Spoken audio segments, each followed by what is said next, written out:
Hello everyone.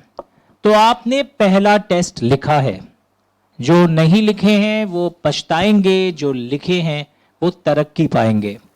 चलिए, how to write the answers, how to read the question, how part marking will be given for each point you have written, let us discuss phase by phase. आप अपने answer को सामने रखिए, red pen हाथों में ले लीजिए, मेरे मार्किंग वाले बुक को भी सामने रखिए, ठीक है।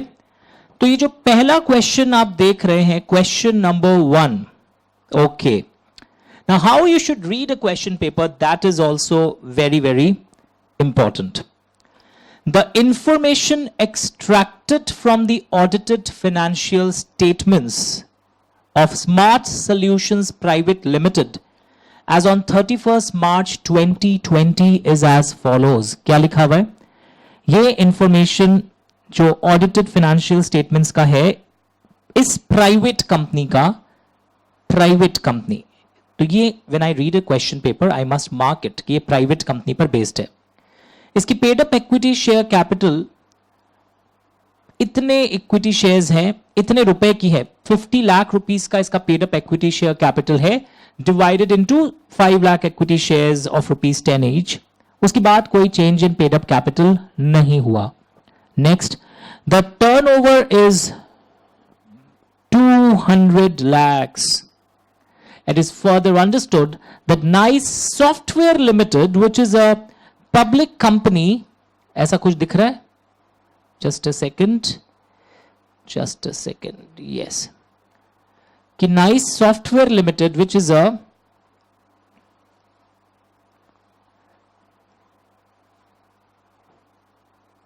public company, the NICE Software Limited is holding so many shares of Smart Solutions Private Limited। तो पता है आपको क्या होने लगा है? सपोज अगर मैं बोलूं, एक कंपनी है जिसका नाम है, ये जो आप यहां पर देख रहे हैं, स्मार्ट सॉल्यूशन, और एक है nice. So what has happened? Nice is holding so many equity shares of Smart Solution has filed its financial statements for the year with ROC, excluding the cash flow statement within the prescribed time। अब आपको लगेगा कि cash flow statement भी तो financial statement का part होता है, हम लोग डेफिनेशन पढ़े थे, financial statement include so and so and so, but उसमें आपने कुछ एक्सेप्शन भी पढ़ा था। आइए देखते हैं आगे। ROC has issued a notice to Smart Solutions Private Limited as it has failed to file the cash flow statements along with the balance sheet and PL account. You are required to advise on the following points explaining the provisions of the Companies Act। तो क्या होता है कि जब ये case study हम पढ़ रहे होते हैं, कि जो टेस्ट में मैंने भी दिया या जो एग्जाम में भी आया हुआ है पहले, व्हाट हैपेंस, पहले आपको बहुत मन में पता है एंशियस हो जाते हैं आप, ये क्या चीज का क्वेश्चन है, थोड़ा सा पेशेंस रखो। और अगर लास्ट पार्ट पे आप पहुंच चुके हैं, whether it will B deemed to be a small company whose significant equity shares are held by public company, क्या ये small company है? Next, whether this Smart Solution Private Limited has defaulted in filing financial statements। याद आ रहा है आप लोगों को?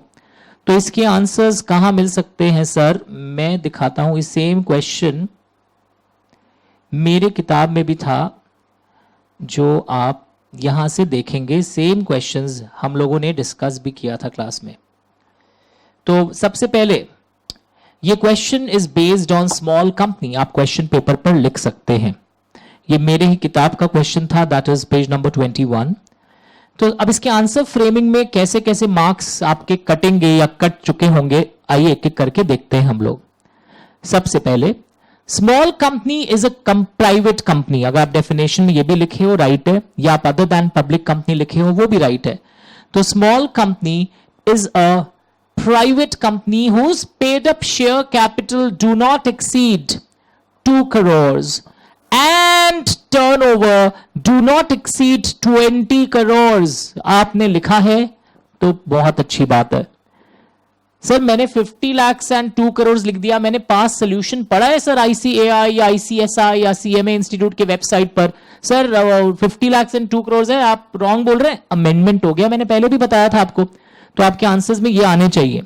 Sir मैंने ये नया लाइन नहीं लिखा है, such higher amount as may be prescribed, such higher amount चलेगा, फुल मार्क्स मिलेगा अगर नहीं लिखा है तो भी, वेरी गुड। बट उसके बाद हम लोग एक कॉन्सेप्ट पढ़े थे, following companies are not considered as small companies if a company is satisfying the above criteria. जो भी हमने देखा, paid up capital maximum 2 crore, turnover maximum 20 crore, अगर ये सेटिस्फाई होता है फिर भी आप स्मॉल कंपनी नहीं है। सर मैंने ऐसे नहीं लिखा है आपके सोल्यूशन से, provided that nothing shall apply to, आपने लिखा होगा some companies are not considered a small company even if the above criteria are satisfied. Holding company, subsidiary company, section 8 company, yes sir, and a body corporate under special act.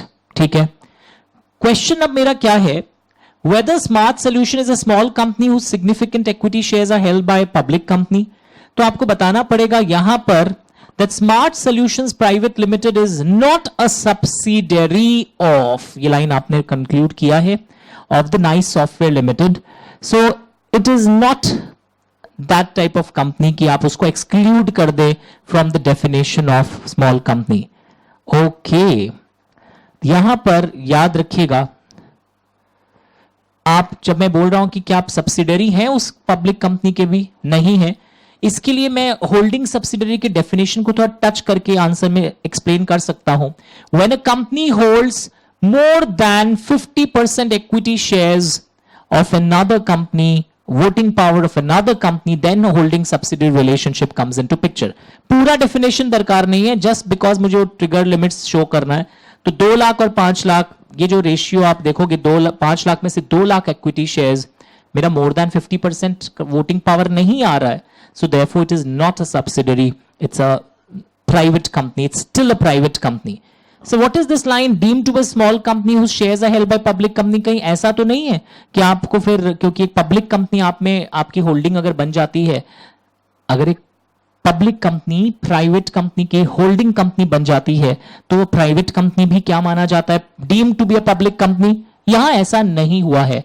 The private small company is still a private company. It is not considered, not deemed to be a public company on that ground that कि वो subsidiary एक public company का बन गया है। यहां हुआ ही नहीं holding subsidiary relationship. Okay, interesting. तो ये चीजें आपको याद रखनी पड़ेगी। क्वेश्चन का सेकंड पार्ट, क्या इसने डिफॉल्ट किया है? तो क्वेश्चन के सेकंड पार्ट में आप देखोगे, आप आंसर शुरुआत करने के समय बताओगे दैट फाइनेंशियल स्टेटमेंट इंक्लूड्स, यानी देखो डेफिनेशन ऑफ फाइनेंशियल स्टेटमेंट आप लिखोगे, it includes balance sheet, PL statement of changes in equity, cash flow statement, but there are exception, few companies may not include cash flow statement, like OPC के लिए छूट थी, small company के लिए छूट है, डोमिनेंट कंपनी के लिए छूट है, सब प्राइवेट कंपनी के लिए भी छूट है? No no no no, private company startups लिखा हुआ है शब्द। Okay, so they have not defaulted in filing financial statements with ROC. Is it fine everyone? Okay, so आप यहां पर देखोगे कि ये क्या हो रहा है फाइनली। तो अब हम लोग क्या करेंगे, देखो यहां पर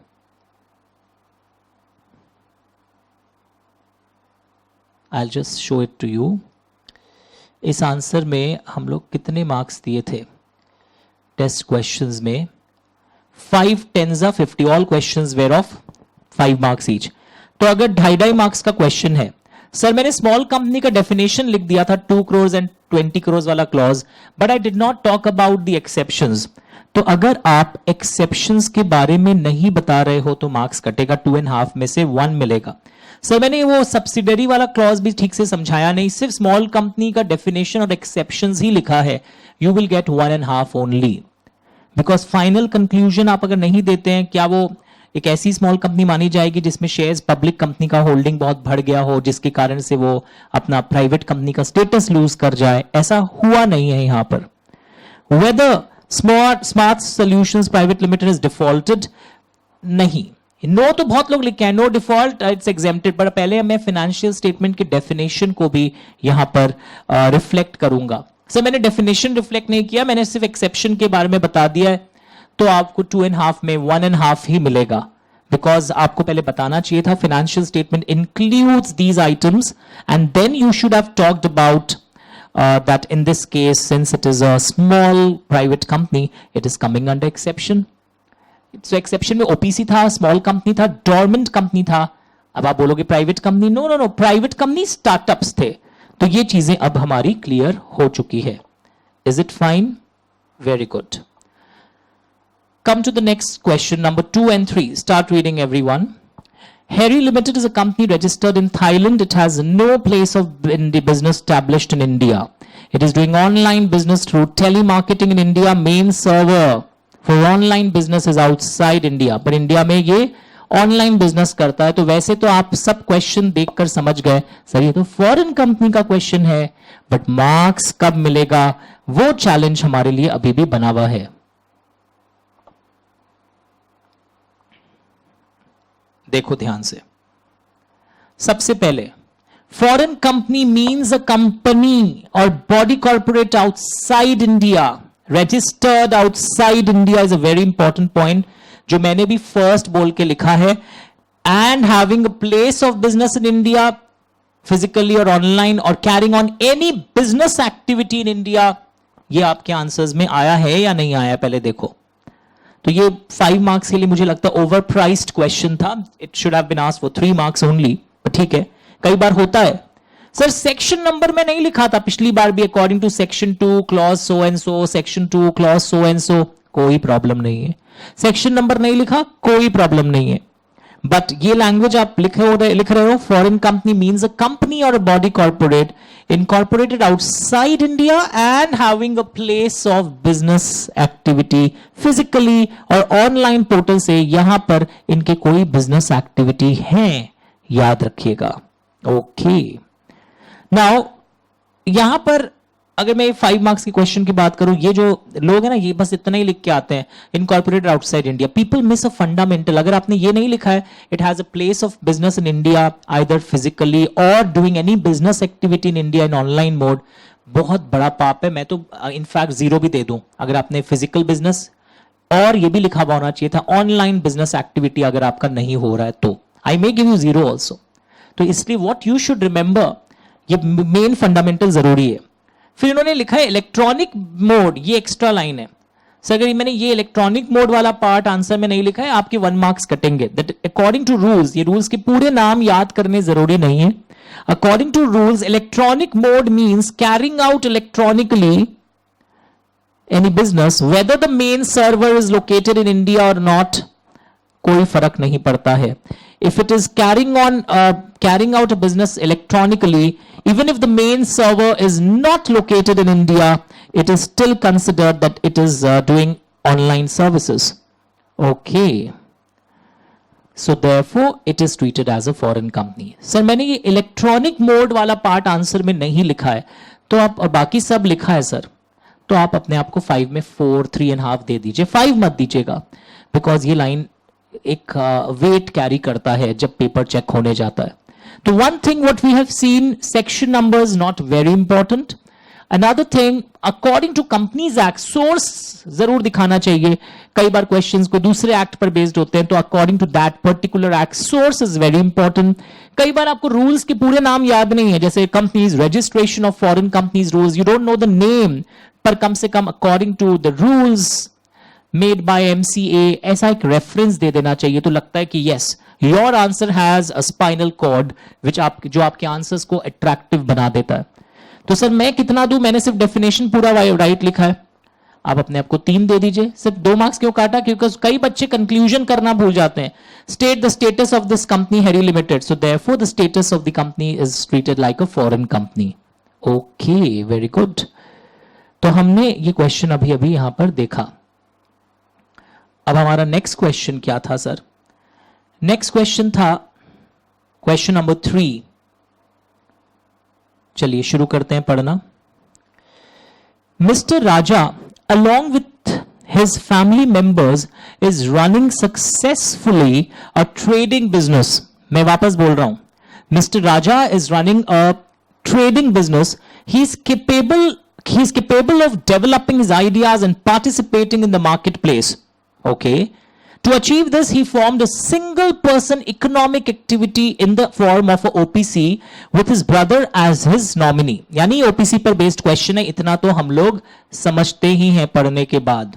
यानी हमें आइडेंटिफाई कर भी लेना चाहिए ताकि हमारा माइंड फिर OPC वाले कंपार्टमेंट को प्रोसेस करने लग जाए कि OPC के सेक्शंस को याद करता हूं, अंदर से आंसर क्या होगा. On 4th May, Mr. King withdrew his consent, या Mr. Raja withdrew his consent, Mr. Raja लिखना चाहिए था, as nominee of the OPC. Can he do so under Companies Act? क्या withdrawal of nominee संभव है? हाँ संभव है. उसके लिए मुझे क्या करना पड़ता है अभी देखेंगे. Whether the following individuals are eligible for being nominated as nominee? देखें कौन कौन है. Mr. Shyam, son of Raja, who is 15 years old? No, क्योंकि nominee का मेजर होना, इंडिविजुअल होना, एज ऑफ मेजॉरिटी होना बहुत जरूरी होता है. रेसिडेंट ऑफ इंडिया हो या ना हो, नॉमिनी बन सकता आजकल. नहीं सर, हम लोग पढ़ते थे ना, रेसिडेंट ऑफ इंडिया होना जरूरी होता है ओपीसी में, मेंबर को और नॉमिनी को पहले होता था. Even if you are not a resident but you should be of the age of majority, you should be an individual. Okay, ये बहुत जरूरी है. Miss Devaki, an Indian citizen, sister, stays in Dubai. She stayed in India from this period to this period. Indian citizen होना जरूरी है. Miss Devaki, an Indian citizen, पर दिखाएगा इसका स्टे, वो जो रेसिडेंशियल स्टेटस में भी एक कॉन्सेप्ट आया था ना कि 120 डेज अगर आप रहे हो पिछले साल तो आप रेसिडेंट माने जाते थे. से इसका तो 120 डेज भी नहीं हो रहा है सपोज, तो भी वो बन सकता है. Indian citizen, age of majority, individual, ये जरूरी है. इंडियन सिटीजन होना जरूरी है. रेसिडेंट हो ना हो चलेगा. Mister Ashok, N Indian citizen residing in India who is presently a member of OPC. जो ऑलरेडी एक ओपीसी का मेंबर है उसको आप नॉमिनी बना सकते हैं. यस, बना सकते हो, वो चलेगा. सर ये कहां लिखा हुआ है इतना कुछ आप जो बोल रहे हैं? Let us check again. हम लोग एक बार चेक कर लेते हैं इस क्वेश्चन को. Just give me time. ये पीडीएफ खुल नहीं रहा है. Yes, I think we will be able to crack it now.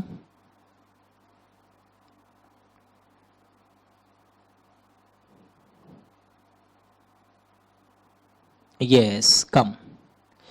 सबसे पहले ये क्वेश्चन भी मेरे किताब का ही है, पेज 32 में इसके आंसर्स थे जो मैंने होमवर्क में कई बार सॉल्व करवाए थे आपको. एक बैकग्राउंड आया है आंसर्स में पेज 32 में. The memorandum shall indicate the name of the nominee, लिखा रहता है, who will become the member on the death of that member. And nominee जिसको हम बनाते हैं उसका प्रायर कंसेंट लेना पड़ता है. सो ये बैकग्राउंड लोग यूजुअली भूल जाते हैं. हम नॉमिनी का कंसेंट, नॉमिनी को चेंज भी कर सकते हैं. और ऐसे सिचुएशन में लिखा है मिस्टर, लिखा can he do so. Mister king withdrew his consent is nominee. Oh okay okay okay.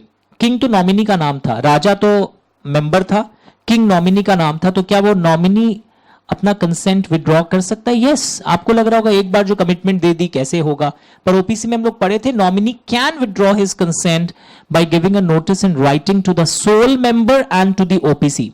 तो देखो कई लोग यस या नो लिखकर आए हैं but people have not explain how he can withdraw. तो मार्क्स बल्कि बहुत कटेगा वहां पर. People are forgetting. सर आपको कैसे पता? मैंने भी लिखा है he can withdraw. I knew it. You have forgotten to write by giving written notice to the sole member and to the OPC. Okay, very good. Natural person who is an Indian citizen. Natural person, ये line answers में कई लोग natural person word भी भूले हैं. Whether resident और not, and major होना चाहिए, ये भी जरूरी है. और रेसिडेंट पिछले फाइनेंशियल ईयर में एटलीस्ट 120 डेज रहे हो तो आप रेसिडेंट माने जाते हैं. पर छोड़िए ना, वो रेसिडेंट नहीं है तो भी तो आजकल आप बन सकते हैं. 2021 एमसीएस रूल्स के बाद आप बन सकते हैं even if you are not a resident. पर नेचुरल पर्सन वर्ड लोग भूले, इंडिविजुअल बोल देते हैं हम लोग हड़बड़ी में. Natural person, Indian citizen, age of majority, ये 3 मेन फैक्टर्स हैं आजकल. नेचुरल पर्सन यानी एक कंपनी को आप ओपीसी का नॉमिनी नहीं बना सकते. Individual, natural person. Okay sir, तो टेस्ट में मेरे को फायदा हुआ. वैसे तो मैंने आंसर में लिखा था ही कैन विड्रॉ, पर कैसे विड्रॉ हो सकता है, that was very very important. Okay. And a person shall not be a member of more than one OPC at a point of time, and the said person shall not be nominee of more than one OPC. तो ठीक है, एक OPC और एक nominee चलता है, ऐसे भी समझा के लिख सकते थे. तो he can become, assuming that he is not a nominee in any other OPC. Now यही क्वेश्चन को अगर मैं पेपर कभी सेट करूं, पता मैं क्या कर सकता हूं, आपको एक चीज बताता हूं कि अगर नॉमिनी विड्रॉ करता है या नॉमिनी खुद भी, अगर nominee shall provide written notice to the OPC and the member, withdrawal by nominee, वो नोटिस दे दिया. अब क्वेश्चन का अगले बार एग्जाम में आ सकता है, now what the member should do, member shall appoint a new nominee. ये अगले बार एग्जाम में आ सकता है. इसी क्वेश्चन को वेरिएंट बना सकता हूं कि नॉमिनी ने विड्रॉ कर लिया ना, what should the member do, member can appoint a new nominee within 15 days. ये एक एक्स्ट्रा वेरिएंट करवा रहा हूं. From the date of receiving the notice, member should obtain written consent from the new nominee. Member will inform OPC, OPC will inform ROC within 30 days that ऐसा ऐसा हुआ है. Interesting, क्योंकि हम लोग कई बार क्या सिर्फ पास्ट एग्जाम क्वेश्चन करके जाते हैं, उसका वेरिएंट भी करके जाना चाहिए. जैसे पास्ट एग्जाम क्वेश्चन हमने क्या करके गए थे, क्या वो मेंबर विड्रॉ कर सकता है, आप बोलते थे यस, पर आज बेटर वर्जन क्या सीखा, मार्क्स नहीं मिलेगा अगर आपने वहां नहीं लिखा है तो मार्क्स काट लेना. That nominee shall provide written notice to OPC and the member. और एग्जाम में आप क्या आएगा ना, what is the step to be taken by the member, the member will appoint new nominee within 15 days from the date of receipt of notice, written consent of the new nominee, member will inform OPC, OPC will inform ROC. Sir अगर days भूल जाओ, मैं rules के days उतने जानता हूं, with in prescribe time लिख देना, पर रॉन्ग मत लिखना. अब पूरे आंसर में आप नहीं लिख सकते हो in the prescribed manner. Understood everyone? तो न्यू नॉमिनी का भी कंसेंट आएगा. New member should obtain written consent from new nominee, member will intimate OPC. ये सब दिख रहा है lines, very very good. Nominee का कंसेंट जब अपॉइंट करते हैं ना, INC 3 में आता है. सर एक वेरिएंट क्वेश्चन और करवाइए ना, ओपीसी इनकॉर्पोरेट कैसे होता है, सेम प्रोसीड्यूर, वो जो स्पाइस प्लस मैकेनिज्म जो नहीं INC 32, 33, 34, 35, सेम प्रोसीड्यूर ओपीसी के इनकॉर्पोरेशन में भी लगता है. ओके आप पढ़ोगे इनकॉर्पोरेशन चैप्टर, अगर नहीं हुआ है तो ये वेरिएंट थोड़ा एक्स्ट्रा हो गया आपके लिए. Now very interesting, our next question. तो आज हमने अच्छा चीज देखा कि अगर नॉमिनी विड्रॉ करना चाहता है, अच्छा हुआ टेस्ट देना जरूरी था. आप तो लिख क्या गया, nominee can withdraw his consent by giving written notice to the OPC and to the member. और मैंने एक एक्स्ट्रा क्वेश्चन करा दिया जो मुझे लगता है इंस्टीट्यूट ये बोलेगा, now what step should the member take. आप सोचते रह जाएंगे अगर नहीं पढ़ा हुआ हो. Member should appoint a new nominee within 15 days of receiving this notice. He should take the written consent of the new nominee. Member should inform OPC, OPC will inform ROC. Okay very good. Now question number 4, if you सी,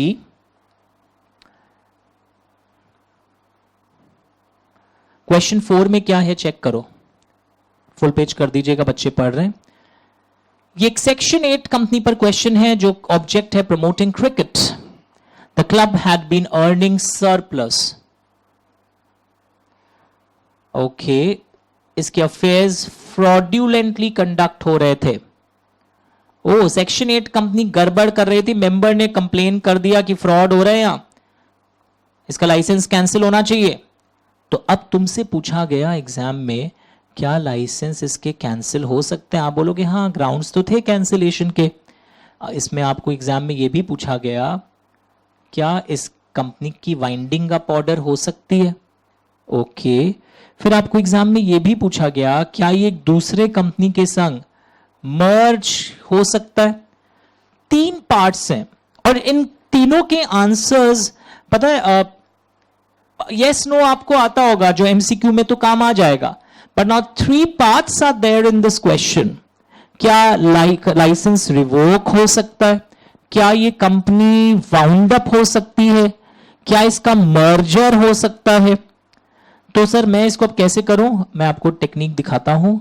आप ये जब मेरे से section 8 company कर रहे थे, I'll just show it to you this particular topic. Just a second.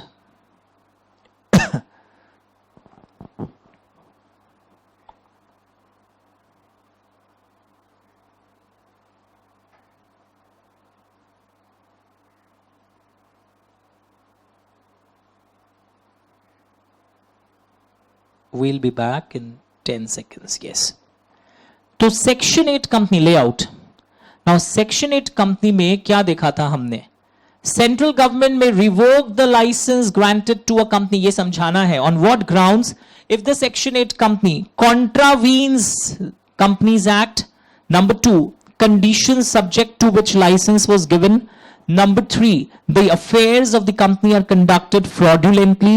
Number 4, it is acting in a manner which is against the objects of the company. Number 5, prejudicial to public interest में act कर रहा है. तो ऐसे situation में CG में order winding up और amalgamation if it is required in public interest with another section 8 company having similar objects. ये लोग लाइन भूलते हैं. तो पहले तो रिवोकेशन ऑफ लाइसेंस के जो ग्राउंड्स हैं ये बहुत इंपॉर्टेंट है. उसके अलावा स्टूडेंट्स क्या भूल जाते हैं कि अपॉर्चुनिटी ऑफ बीइंग हर्ड देना चाहिए था ये सब करने के पहले. And copy of such order is given to ROC. Okay, very interesting. तो सर यहां पे क्या प्रॉब्लम हुआ? यहां पर आपके एग्जाम में जो क्वेश्चन आया था दैट वाज अगेन हमारे किताबों में भी था, जहां पर ये स्टेट क्रिकेट वाला क्वेश्चन है ना, पेज नंबर 45 में. You can match the answer. सबसे पहले देखो, रिवोकेशन ऑफ लाइसेंस के ग्राउंड्स एक्सप्लेन करने थे. प्रेजेंट केस में हाँ ये ग्राउंड तो है. अपॉर्चुनिटी ऑफ बीइंग हर्ड वाला पॉइंट डालना था. सर मैं ये वाला भूला हूं पर बाकी दोनों किया हूं कि कंपनीज एक्ट का उल्लंघन, कंडीशंस ऑफ लाइसेंस का उल्लंघन, पब्लिक इंटरेस्ट का उल्लंघन. सर अच्छा हुआ सुनने से वापस याद आ रहा है और आप कभी नहीं भूलूंगा सर, क्योंकि मेरे आंसर्स में कुछ चीजों की कमी थी. Opportunity of being heard sir हम नहीं लिखा है, काट लेना आधा 1 मार्क्स. तो वाइंडिंग अप ऑर्डर हो सकता है. और अमेलगमेशन में बच्चे लिख के आए इट कैन बी अमेलगमेटेड, 0 मिलेगा. सर मैंने लिखा विद सेक्शन 8 कंपनी तो भी 0 दूंगा. हैविंग सिमिलर ऑब्जेक्टिव्स, ये लाइन आना था. ये भी लोग लिख के आए हैं सर तो भी आधा मार्क्स काटो, बिकॉज कई लोगों ने इसको कंक्लूड नहीं किया. Can it be merged with Coolnet private limited, a company engaged in the business of networking. इसका आंसर होना चाहिए था क्या? इसका आंसर होना चाहिए था that is not possible. It can not be merged because उन दोनों ऑब्जेक्ट्स डिफरेंट है. ओके, चाहे सेक्शन 8 कंपनी अगर होता भी, पर अगर दोनों के ऑब्जेक्ट्स डिफरेंट हैं तो भी संभव नहीं है. सर मजा आ गया. तो आप आंसर में ग्राउंड्स ऑफ रिवोकेशन मिसिंग है कई लोगों के, प्रेजेंट केस लोग समझाए नहीं, opportunity of being heard missing है, and section 8 company with another section 8 company having similar objectives. सही सारा वर्ड टू वर्ड लिखना होगा. ये टेक्निकलिटीज है, इसमें झूठ मूठ का सिंपैथी क्रिएट मत करो. सर मेरा वर्ड टू वर्ड नहीं हुआ, you can not do that. तो ऐसे टेस्ट सीरीज अवेलेबल हैं और आने वाले टेस्ट सीरीज में मैं आपको स्टूडेंट्स के हैंडराइटिंग वाले आंसर्स भी दिखाऊंगा. ये वाला पेपर मेरा खो गया था. तो टेस्ट सीरीज में हम लोग आप मार्किंग कर रहे हैं. मार्किंग करने के बाद रेड पेन से पीडीएफ बना के आप मुझे भेज सकते हो ओवरव्यू के लिए, तो मैं देख लूंगा कहीं आपने अपने आप को ओवरस्टेट तो नहीं किया. बट जो मैं बोल रहा हूं उसको रिवाइंड करके फिर से सुनना कि क्या क्या आंसर में मिसिंग है आपके. चलिए sir, the next line of attack, the next question. State the procedure of conversion of OPC into a public company or a private company. पता बीच बीच में ऐसे test, specially if you are above average और average student, देते रहने चाहिए ताकि जो मैं फाइन पॉइंट्स फिर से बोलता हूं वो आपके बहुत अच्छे से प्रैक्टिस हो जाए. Explain the procedure, and specially बाद वाले टेस्ट जो है ना, ये तो बहुत बेसिक्स था, बाद वाले टेस्ट के क्वेश्चंस तो और अच्छे हैं, तो उनको तो आपको मेरे टेस्ट जरूर देने चाहिए. बिना देखे जो लिखने वाला प्रैक्टिस होता है वो इंपॉर्टेंट है.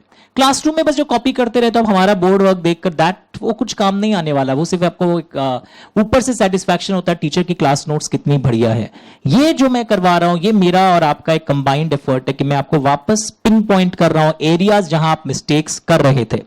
तो come to question 5, conversion of OPC into a public company और अ प्राइवेट कंपनी. और एक क्वेश्चन है converting private company into OPC. 2-3 questions पहले से पढ़ लेते हैं, बार बार पेपर नहीं खोजना होगा. Concept of KMP and MD and the circumstances under which director is treated as officer in default. आइए तो पहले सब 5-5 के ओपीसी से हम लोग कहां जाएंगे? प्राइवेट कंपनी में. ओपीसी से प्राइवेट कंपनी, इसमें लोग बहुत भूल करते हैं. I will show it to you. तो सर ये टेस्ट देना लग रहा था बहुत जरूरी है. Yes, you can join my test series even if you are not my student. कोई फ्रेंड अगर कोई और पढ़ रहा हो, ऑल आर गुड. सब टीचर्स अपने स्टाइल से करा रहे होंगे, पर मुझे लगता है कि मेरी टेस्ट सीरीज जो ये वाली है, जहां पे मैं ब्रेक कर करके मार्क्स के पैटर्न बताते जा रहा हूं, और अगले टेस्ट से तो हैंडराइटिंग वाले टेस्ट दिखाऊंगा आपको जो कि रैंक होल्डर्स और हार्ड वर्किंग स्टूडेंट्स के हैं. That will help you to analyse better. तो ओपीसी इनटू प्राइवेट और पब्लिक कंपनी, ये अलग क्वेश्चन है. प्राइवेट कंपनी इनटू ओपीसी अलग क्वेश्चन है. तो एक लड़का बोलता है एक तीसरा भी करवा दीजिए ना अगले वेरिएंट के लिए, पब्लिक इनटू ओपीसी. अनुमति नहीं है. अब public company can not convert into OPC. Sir हुआ ना आपके इस क्वेश्चन में, वापस पढ़ो. ओपीसी से आप प्राइवेट या पब्लिक बन रहे हैं. Step 1, it will alter its memorandum and articles by passing a resolution according to section 122. लोग इसमें एसआर लिख के आए हैं, काटो. बहुत मार्क्स कटेगा, मैं तो 5 में 2 मार्क्स काट लूंगा. यहां एसआर नहीं है. व्हेन आई से passing a resolution as per 122, इसका मतलब है single member will give his consent and his consent is recorded in the minute book. That's it. कोई ओआर एसआर नहीं है. सेकंड स्टेप, यहां पर जब कन्वर्ट करते हैं ओपीसी को प्राइवेट और पब्लिक में, याद रखना you can not convert it into section 8 company. Sir ये लाइन हम नहीं लिखा, आधा मार्क्स काट लो. Step 3, increase the minimum number of members and directors. आपको पता है 1 थे होते हैं ओपीसी में, तो मेंबर्स तो 1 का 2 कर लीजिए, 1 का 7 कर लीजिए अगर पब्लिक है. डायरेक्टर्स आपके मिनिमम 2 और 3 होने चाहिए. 3 पब्लिक कंपनी में, 2 प्राइवेट कंपनी में. ओपीसी में डायरेक्टर्स पहले से भी आप 1 से ज्यादा रख सकते हैं. नहीं सर ओपीसी है ना, मेंबर 1 होता है, डायरेक्टर तो ज्यादा हो ही सकता है. Step 4, application in e-form INC 6 for its conversion into this and this with fees and documents.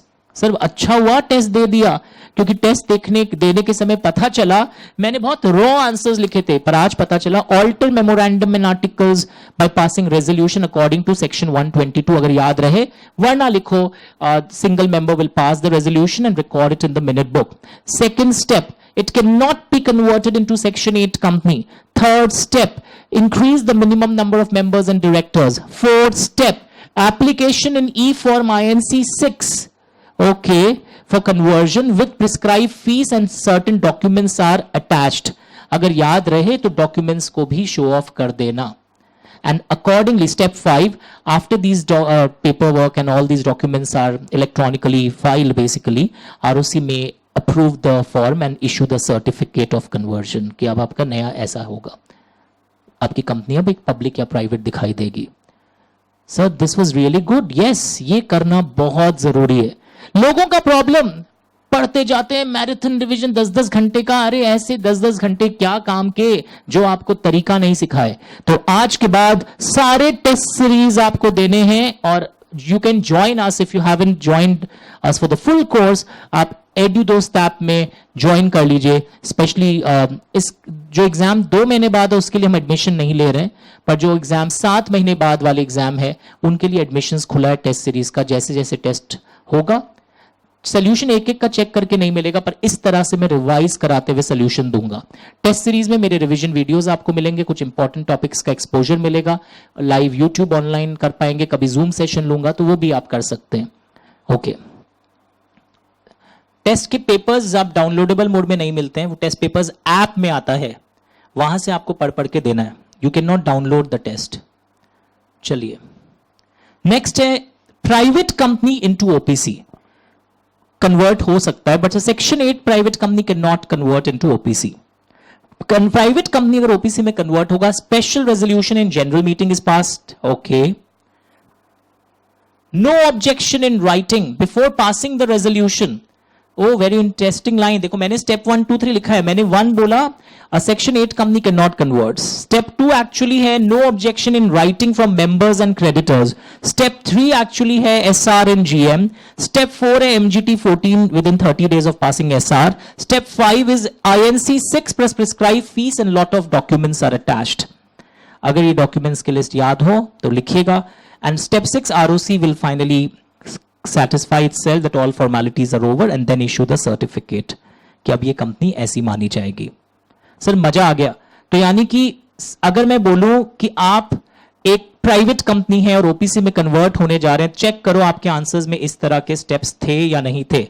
क्या आपके आंसर में लिखा था कि सेक्शन 8 कंपनी कन्वर्ट नहीं हो सकता है? स्टेप 2, एसआर पास किया जाता है यहां पर इन जनरल मीटिंग और एमजीटी 14 जमा देते हैं, but before passing SR no objection in writing from members हम लिख दिया था सर, क्रिएटर्स नहीं लिखा, मार्क्स कटेगा। सर हम आईएनसी 6 लिखना भूल गया प्लस डॉक्यूमेंट्स के नाम लिखने भूल गए, थोड़े मार्क्स कटेंगे, आधे marks, not much. And ROC वाला पॉइंट भी आधा मार्क्स काट सकते हैं कि आरओसी फाइनली सर्टिफिकेट देता है। सर मजा आ गया, ये दोनों क्वेश्चंस हो गए। तो अब तुम सोचो, जब ये 5 मार्क्स का क्वेश्चन है, तुमने किस तरह अपने पॉइंट्स मिस किए हैं। और पुराना एक एग्जाम में आता था कि जो बड़ी प्राइवेट कंपनीज होती थी वो अपने आप को ओपीसी में कन्वर्ट नहीं कर सकती थी। अब ऐसा कुछ नहीं है, even if the figures are बड़ी बड़ी प्राइवेट कंपनीज वो भी ओपीसी में कन्वर्ट हो सकती है, बस वो प्राइवेट कंपनी सेक्शन 8 कंपनी नहीं होना चाहिए। Very good.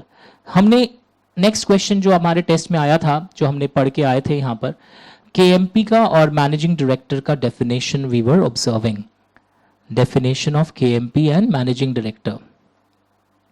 सबसे पहले हम एक बार देख लेते हैं केएमपी के डेफिनेशन को। KMP means CEO, company secretary, whole time director, CFO, ये सब लोग का राइट होता है। लोग पॉइंट नंबर 5 में फंसते हैं। फुल पेज करो एक बार पॉइंट 5 के लिए। I will request everyone to read point number 5. Observe my markings because this is the mistake which a student makes while writing the definition of KMP. Please do it.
Okay, layout. Now, point 5, ये बाकी points बहुत लोगों को easy लगते हैं। Whole time director, part time directors नहीं है KMP. CS, CEO, CFO, C C C C करके याद कर लेते। ये वाला जो पॉइंट है, such other officers one level below the whole time directors, बस एक लेवल नीचे वाले जो ऑफिसर्स होते हैं वो क्या केएमपी है? नहीं।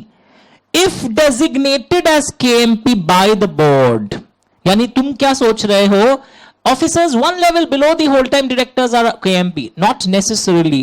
If they are designated as KMP by the board, like your divisional heads, अगर वो one level below the whole time director हैं and designated as KMP by the board, sir ये सब हम नहीं लिखा है तो मत मार्क्स देना, बल्कि तुम 2.5 मार्क्स का डेफिनेशन है, तुम अपने आप को सिर्फ 1.5 ही देना, 1 मार्क्स काट लेना इस पॉइंट 5 के रॉन्ग इंटरप्रिटेशन के लिए। And such other officers as may be prescribed. उसके बाद देखो मैनेजिंग डायरेक्टर का डेफिनेशन।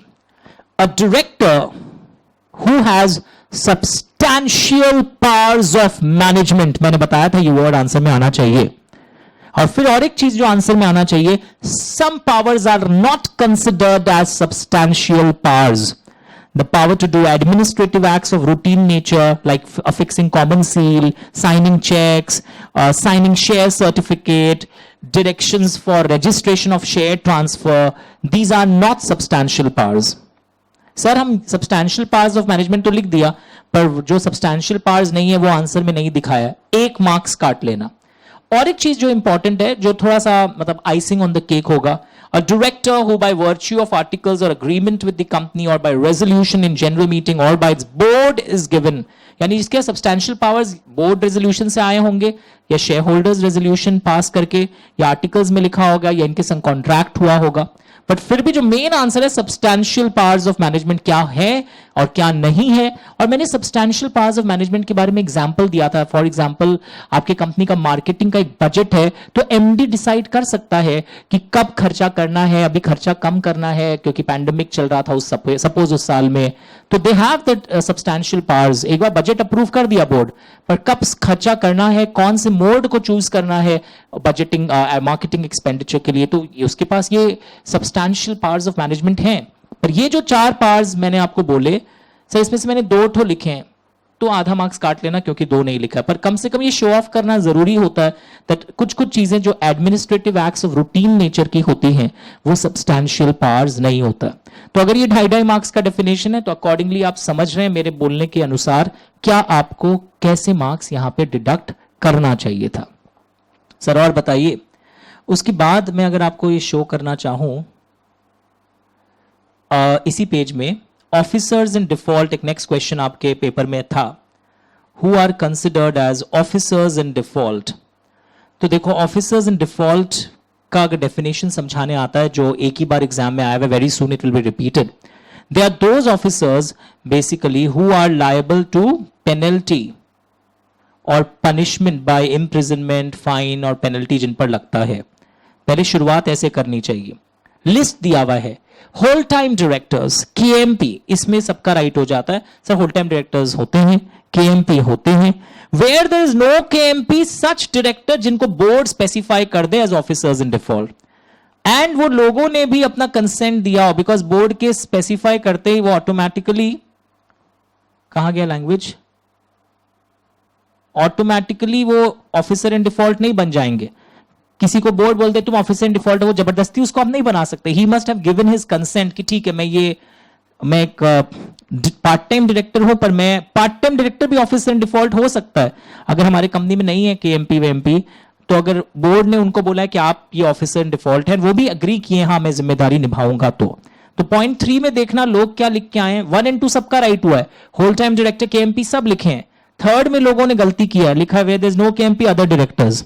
ये लैंग्वेज मिसिंग है ना आंसर में। सर आपको पता कैसे चला घर बैठे बैठे? I know such directors have given their consent in writing to the board, तो ये आंसर में आना चाहिए। वैसे ही रोमन 4, रोमन 5, रोमन 6, रोमन 7, ये 4 क्लॉजेस और हैं ऑफिसर्स इन डिफॉल्ट के जो मैंने आपको बताए थे। एनी पर्सन, मतलब डायरेक्टर छोड़िए, कोई भी और शख्स, any person who under the authority of the board, any person who is given responsibility, जैसे कई बार कंपनी का अकाउंटेंट जो होता है वो ऑफिसर इन डिफॉल्ट हो जाता है, he is not a director, पर एनी पर्सन, ये लैंग्वेज देखो, he is charged with any responsibility for complying with any provision, वो भी under the authority of the board, उसको कौन जिम्मेदारी दिया है, या any KMP has authorised him, तो ऐसे लोग भी। ओके, तो इससे क्या पता चला, ऑफिसर्स इन डिफॉल्ट का डायरेक्टर होना जरूरी नहीं है। 3 में तो लगा था अदर डायरेक्टर, और 4th में तो एनी पर्सन। तो अब तुम चेक करो और आगे के लिए इंप्रूव करो ये लैंग्वेज को। फिर any person in accordance with whose advice the board is accustom to act, जो ऐसा मास्टरमाइंड होता है बोर्ड का, वो भी ऑफिसर इन डिफॉल्ट होता है। बट ऑफ कोर्स इसमें एक्सक्लूड कर दिया गया है लॉयर्स को, चार्टर्ड अकाउंटेंट्स को, persons who are giving advice in professional capacity, they are excluded. उसी तरह every director who is aware of the contravention, जिन डायरेक्टर को गुनाह के बारे में पता हो, ओके, या उसी के कंसेंट से कुछ गुनाह हुआ हो, तो वो भी ऑफिसर इन डिफॉल्ट माने जाते हैं। कि चुप रहे, पता था, तुम्हारे कंसेंट से हुआ है, तुम षड्यंत्र में शामिल हो, तुम भी ऑफिसर इन डिफॉल्ट हो। और अगर मैं शेयर ट्रांसफर की बातें करता हूं, तो शेयर ट्रांसफर की बातों में याद रखिएगा, in case of share transfer, the share transfer agents and the merchant bankers, can you get the word merchant bankers to the issue, या शेयर ट्रांसफर एजेंट्स, वो भी माने जाते हैं ऑफिसर्स इन डिफॉल्ट। तो 7 क्लॉजेस हैं सर, मैंने 2 ही लिखा है, whole time director and managing director.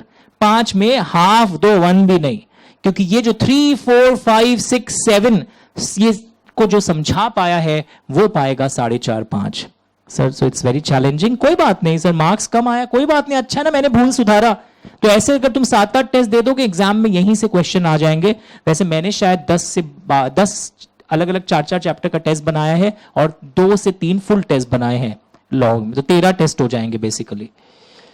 Sir good, sir तो ऑलमोस्ट पेपर सॉल्व हो गए। यस, एक सेकेंड, हम लोग टेस्ट के क्वेश्चंस में फिर जा रहे हैं। तो 8 नंबर तक हो गए, फुल पेज करिए। अब 2 क्वेश्चंस और बचे हैं, that is question 9 and question 10। Question 9 पर धीरे से आप लिख सकते हो, आपने तो पेपर सॉल्व किया ही है, सेक्शन 3A पर बेस्ड है, और सेक्शन 10 जो है वो होल्डिंग सब्सिडियरी पर बेस्ड है। स्टार्ट रीडिंग द क्वेश्चन, आपने तो ऑलरेडी पढ़ लिया है। Now what is question 9 and what is question 10, हम लोग खोज लेते हैं, अगर फुल पेज रखना। We will just try to solve it. पहले 9 कर लेते हैं। It is based on section 3A।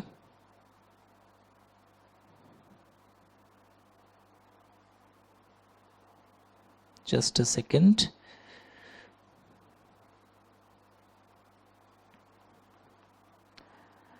कि अगर number of members below 2 and below 7 चले जाते हैं, लेआउट, अगर number of members below 2 and below 7 चले जाते हैं and still the company carries on business for more than 6 months, 6 महीने से ज्यादा भी अगर बिजनेस कैरी हुआ है, remaining members who are aware of the above fact will be personally liable, खत्म नहीं हुआ है, for the liabilities contracted after 6 months।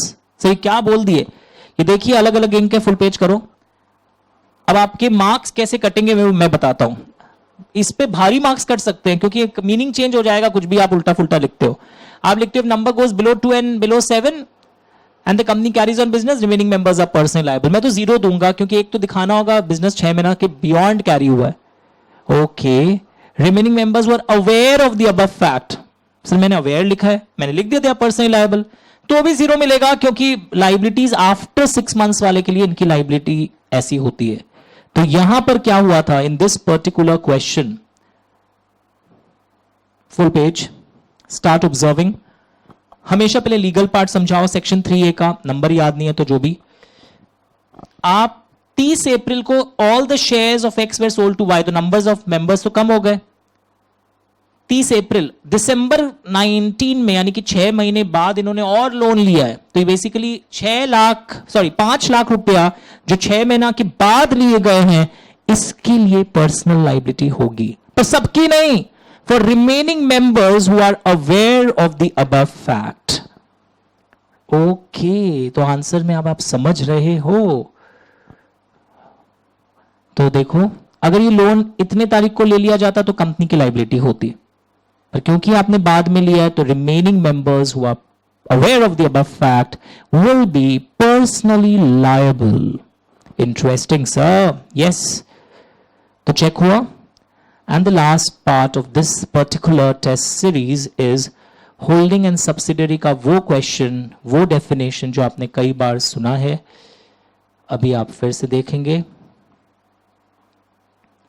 ये सेक्शन 2 वाले चैप्टर के अंदर ही था, होल्डिंग एंड सब्सिडियरी का आंसर। टेस्ट के प्रॉपर आंसर शीट भी भेज दे रहा हूं आपको क्योंकि इसमें मार्किंग किया हुआ है। तो ये yes, is this the same question which we got in exam? Advance costings, या फुल पेज कर दो, समझ जाओगे आप देखते ही। ये आंसर पूरा नहीं है क्योंकि आंसर में आपको पहले first state the legal definition of subsidiary, that subsidiary 3 तरीके से क्रिएट हो सकता है। 3 वेज क्या था?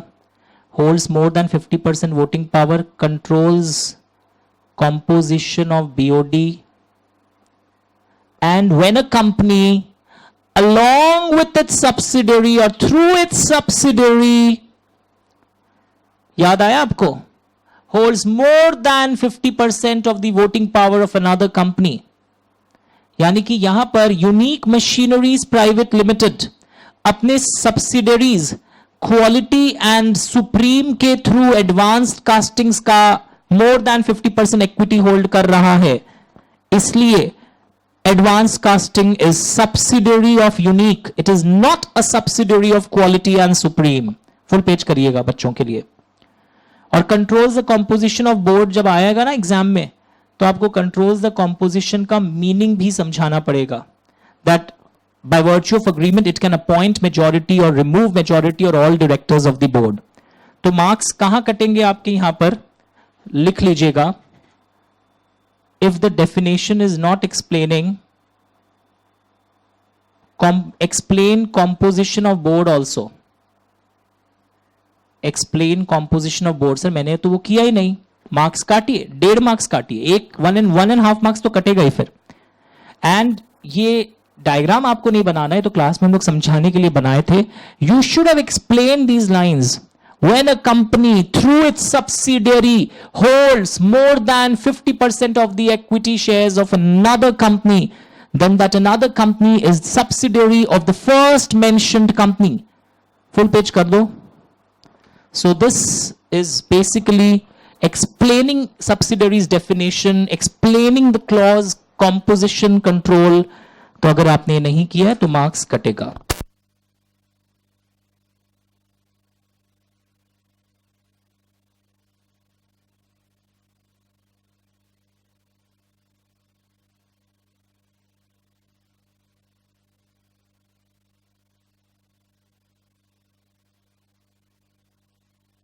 Full page you can note down.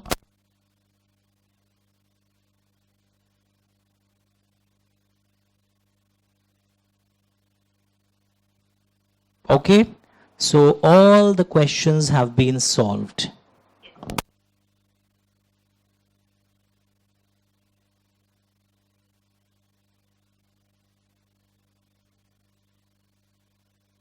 तो आप मेरे को लेआउट अपनी अपनी पीडीएफ मार्क करके रेड पेन से एज पर द वीडियो वापस सुन लीजिए. और टेस्ट अगर आप ज्वाइन करना चाहते हो, आउटसाइडर स्टूडेंट हो, तो एडु दोस्त ऐप में आप टेस्ट सीरीज को प्रोक्योर कर सकते हो. अगर एग्जाम 7-8 महीने बाद है तो. अगर एग्जाम 2 महीना बाद है, please don't take the course. We will not be able to discuss so many papers with you. Thank you so much. Be in touch. Bye. और नेक्स्ट टेस्ट, वेट चल रहा है ना वीडियो. एक शेयर होल्डर जो भी next test है वो आपको भी ग्रुप में का चेक कर लेना, या मेल आ गया होगा, उसका सोल्यूशन भी हम आपको भेज चुके हैं. पर वीडियो डिस्कशन देखना ज्यादा जरूरी होता है. पॉइंट्स को बहुत अच्छे से हम डिस्कस करते हैं यहां पर. Thank you so much.